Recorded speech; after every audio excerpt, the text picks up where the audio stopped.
पहलगाम हमले पर भारत के साथ खड़ा हुआ जापान, आतंकी संगठनों के खिलाफ कर दिए बड़ी मांग। पहलगाम आतंकवादी हमले पर प्रधानमंत्री मोदी को जापान के पीएम शिगेरू इशिबा का साथ मिल गया।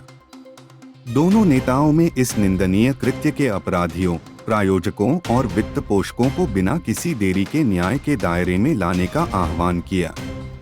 प्रधानमंत्री नरेंद्र मोदी और उनके जापानी समकक्ष शिगेरू इशिबा के बीच शिखर वार्ता के बाद जारी संयुक्त वक्तव्य में लश्कर-ए-तैयबा, जैश-ए-मोहम्मद और उनके सहयोगियों सहित संयुक्त राष्ट्र द्वारा घोषित आतंकवादी समूहों के खिलाफ ठोस कार्रवाई का आह्वान किया।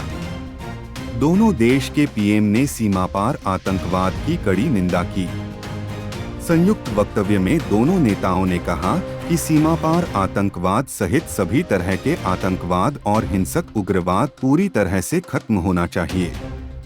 उन्होंने 22 अप्रैल को जम्मू कश्मीर के पहलगाम में हुए आतंकवादी हमले की कड़े शब्दों में निंदा की तथा 29 जुलाई की संयुक्त राष्ट्र सुरक्षा परिषद निगरानी टीम की रिपोर्ट पर गौर किया, जिसमें द रेजिस्टेंस फ्रंट (TRF) का उल्लेख किया गया था। आतंकियों के सुरक्षित ठिकानों को नष्ट करने की रखी मांग। प्रधानमंत्री नरेंद्र मोदी ने बताया कि TRF ने इस आतंकी हमले की जिम्मेदारी ली है। इसके बाद प्रधानमंत्री इशिबा ने इस पर चिंता व्यक्त की।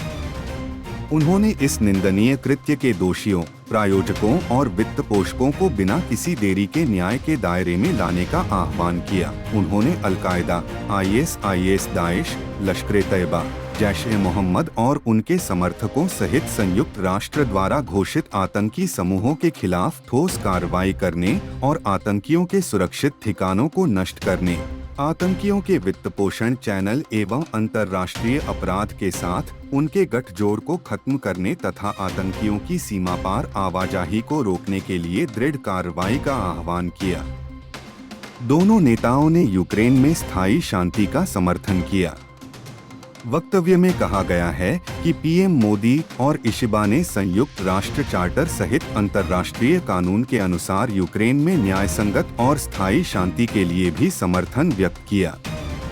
उन्होंने न्यायसंगत और स्थायी शांति प्राप्त करने के लिए विभिन्न देशों द्वारा किए जा रहे राजनयिक प्रयासों का स्वागत किया।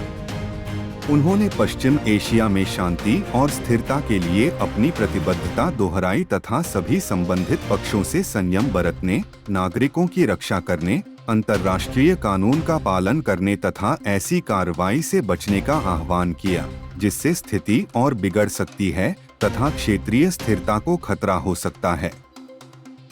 गाजा में मानवीय स्थिति पर गंभीर चिंता व्यक्त करते हुए दोनों नेताओं ने सभी बंधकों की रिहाई और तत्काल एवं स्थायी युद्ध विराम के संबंध में संबंधित पक्षों के बीच समझौता करने के महत्व पर जोर दिया, साथ ही बिगड़ती मानवीय स्थिति के समाधान पर भी जोर दिया।